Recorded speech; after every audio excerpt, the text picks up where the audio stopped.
ഒരു ചെറിയ കഷ്ണം ക്യാബേജ് മതി. വൈകുന്നേരം നമുക്ക് ചായക്ക് ഉണ്ടാക്കാൻ നല്ല കിട്ടില്ലൊരു സ്നാക്ക് റെഡിയാണ് കേട്ടോ.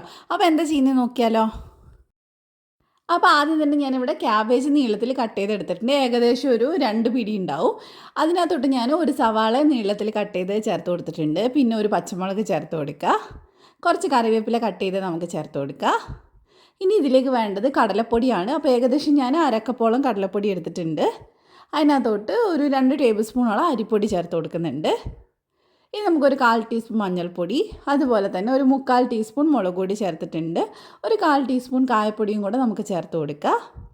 പിന്നെ ആവശ്യത്തിനുള്ള ഉപ്പ് ചേർത്ത് കൊടുക്കുക. അപ്പോൾ നമ്മളിന്ന് ഉണ്ടാക്കുന്നത് ഒരു പക്കാവടയാണ് കേട്ടോ. നമ്മൾ സാധാരണ ഉള്ളി വെച്ചിട്ട് ചെയ്യാറുണ്ടല്ലോ, അത് തന്നെ നമ്മൾ ക്യാബേജ് വെച്ച് ചെയ്യുന്ന നല്ല ടേസ്റ്റി ആൻഡ് ക്രിസ്പി ആയിട്ടുള്ള പക്കാവടയാണ്. എല്ലാവർക്കും ഒരുപോലെ ഇഷ്ടമാവും. അപ്പോൾ ഇനി ഇതിലേക്ക് കുറച്ച് വെള്ളം ഒഴിച്ചിട്ട് നമുക്കിതിനൊന്ന് മിക്സ് ചെയ്തെടുക്കാം. പക്കാവടയുടെ ഒരു മിക്സ് ഉണ്ടല്ലോ, ആ ഒരു രീതിയിൽ കിട്ടാൻ വേണ്ടിയിട്ടാണ്. 1-2 സ്പൂൺ മാത്രം വെള്ളം മതി. നന്നായിട്ട് നമുക്കൊന്ന് മിക്സ് ചെയ്തെടുക്കാം. അപ്പോൾ ഇതുപോലെ ഉണ്ടാക്കിയിട്ടുള്ളവരുണ്ടെങ്കിൽ ഒന്ന് കമൻറ്റ് ചെയ്യട്ടെ. നമ്മുടെ ഇവിടെയൊക്കെ മിക്കപ്പോഴും ഉണ്ടാക്കുന്ന ഒരു ചായക്കടിയും കൂടിയാണ് കേട്ടോ ഇത്. അപ്പോൾ നമ്മളിത് പക്കാവടൻ്റെ മിക്സ് ഇവിടെ റെഡി ആയിട്ടുണ്ട്. ഇനി ഇതിൽ നിന്ന് കുറച്ച് നമുക്ക് എടുത്തിട്ട് എണ്ണയിലേക്ക് ഇട്ട് ഫ്രൈ ചെയ്തെടുത്താൽ മതി കേട്ടോ. അപ്പോൾ ഞാൻ അവിടെ വെളിച്ചെണ്ണ ചൂടാൻ വെച്ചിട്ടുണ്ടായിരുന്നു. അതിനകത്തോട്ട് കുറച്ചായിട്ട് ഇതുപോലെ ഇട്ട് കൊടുക്കുന്നുണ്ട്. അപ്പോൾ നന്നായിട്ട് നമ്മൾ ഇതുപോലെ ഇട്ടിട്ട് മൊരിച്ചെടുക്കാൻ കേട്ടോ ചെയ്യുന്നത്. നല്ല ക്രിസ്പി ആയിട്ട് ഉണ്ടാവുക, നല്ല രസമാണ് ചായൻ്റെ കൂടെ കഴിക്കാനായിട്ട്.